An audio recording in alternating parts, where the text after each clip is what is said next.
Good afternoon, everybody who's watching. It is the 10th of December. I'm about to go out. There is what looks to be pretty minimal wind right now, and it is about to be full high tide. So I'm gonna go grab some fiddlers from B&M, probably a half a pint, and I'm gonna try my luck with the Sheepshead on the rocks and a couple other spots that I got. Maybe a couple spots I've been thinking about as well for Sheepshead if I don't get kicked off on ones by the Coast Guard station. So we'll try that. In the meantime, I'm going to show you guys at least what I'm using for this, for my two Sheepshead rigs. So I'll be back with that in just a second.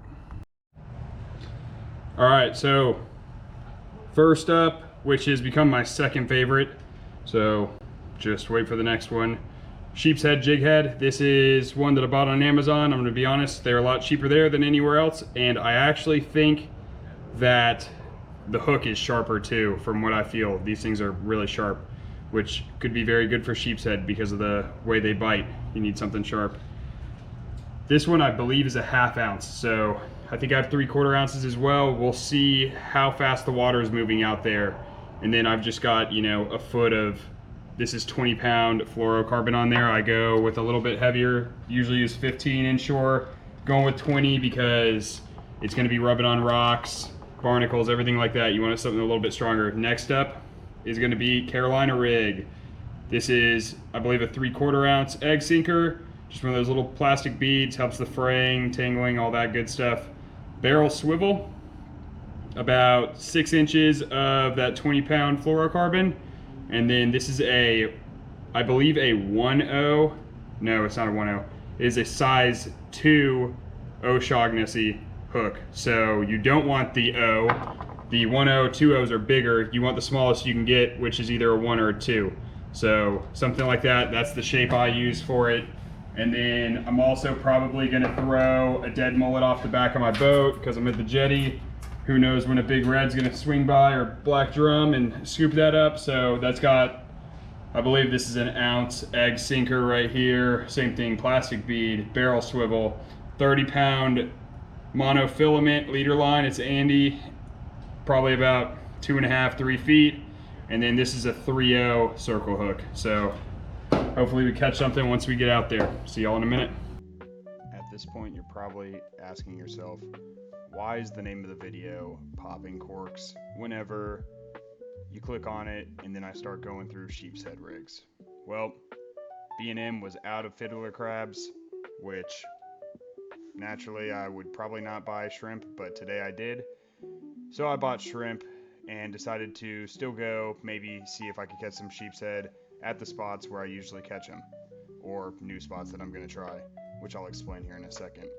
But it ended up being a little bit windy. Spots didn't seem to have the water that I thought would be there, which I'll explain as well. So I ended up going inshore and fishing popping corks. But this just shows you need to stay flexible and be able to adapt and do different types of fishing with what you've got.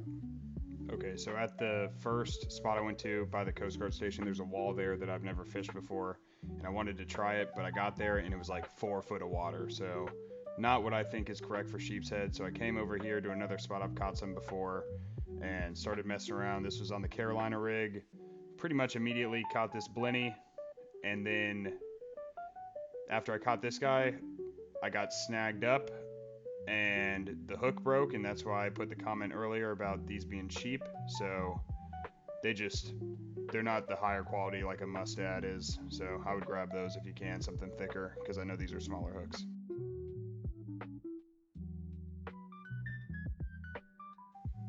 Next up, since that Carolina rig broke, I just went straight to the jig head. You can see I'm hooking it like I hooked the shrimp in the other video.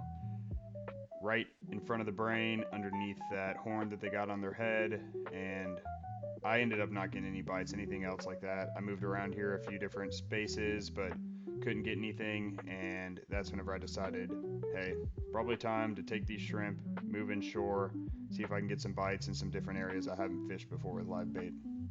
Also, I know I haven't mentioned it yet, but it was a lot windier than I thought it was going to be, and I was just getting beat up over here in the main channel, so anytime it ends up being like this, I probably go back and get somewhere with a little bit less wind.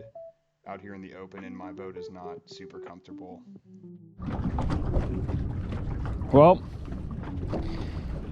if you can't tell, I have moved inshore. I figured I bought the dang shrimp.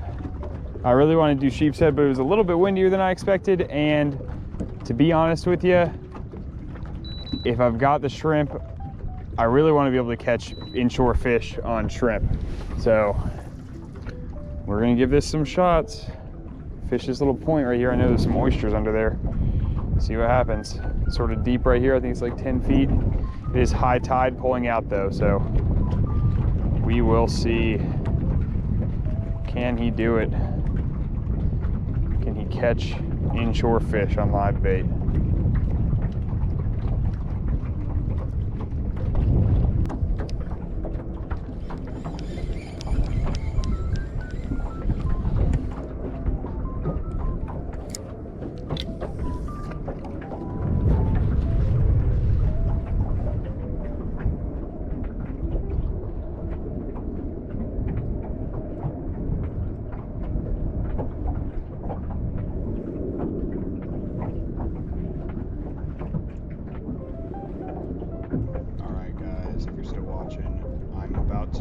Spots because I just wasn't getting bites here. I want to sit somewhere too long and miss fish somewhere else. I know the tide's pulling out. It's probably going to get good in some shallower areas. So I moved spots to another area, but I didn't get anything there. And this is actually my third spot that I'm at.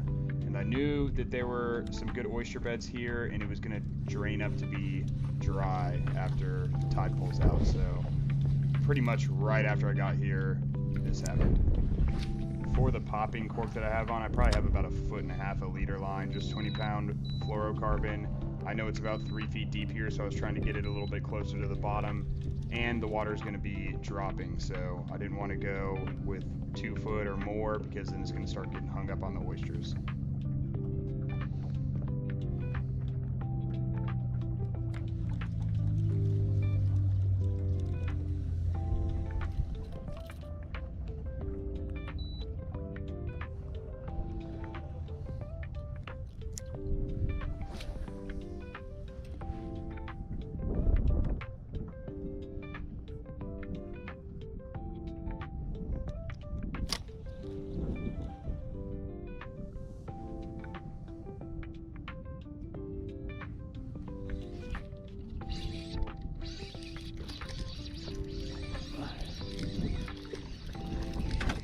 Hey.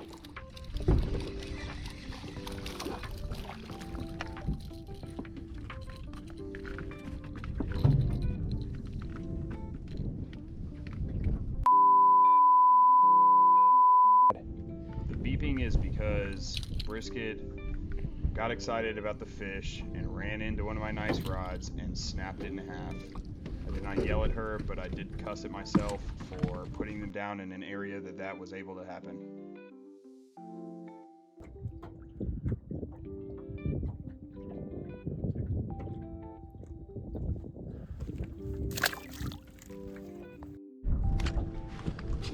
Alright, well, I caught one trout. Hopefully there's some more here. Like 14 inches probably. I didn't take a picture. My dog just broke one of my rods, so not really her fault, but not super fun for me.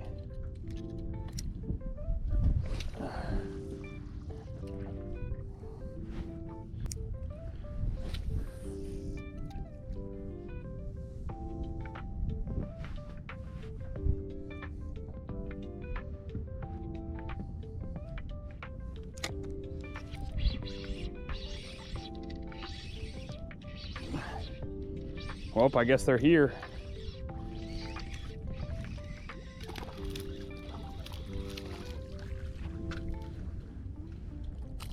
That one might be a keeper.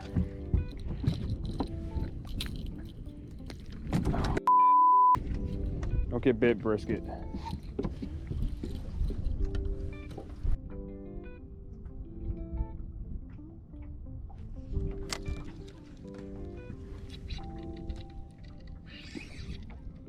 That one's a little bit bigger.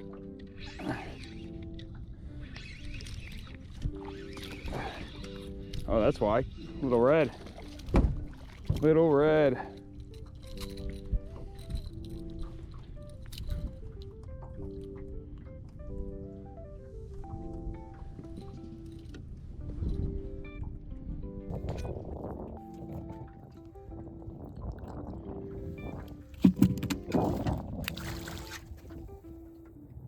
Whoops.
I know it's sort of hard to see, but there's some grass on what looks to be like a little oyster bed island right there, and there's water running in between. But pretty much any time a bait would hit right there, it would always get hit. So there must be some sort of structure there that the redfish are sitting on.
Really hard to see with the sun.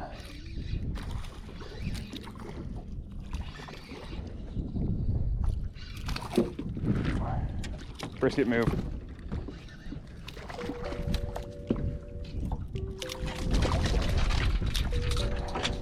Hey.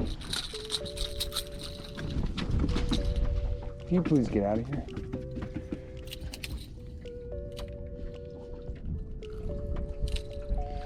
Hope he swallowed that one down. Probably taking him home with me.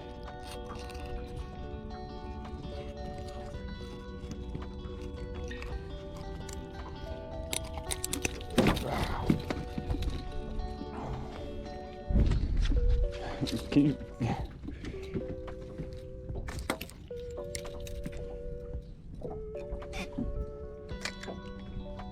this is a mess. I have created a mess. I have created a mess. Move, please.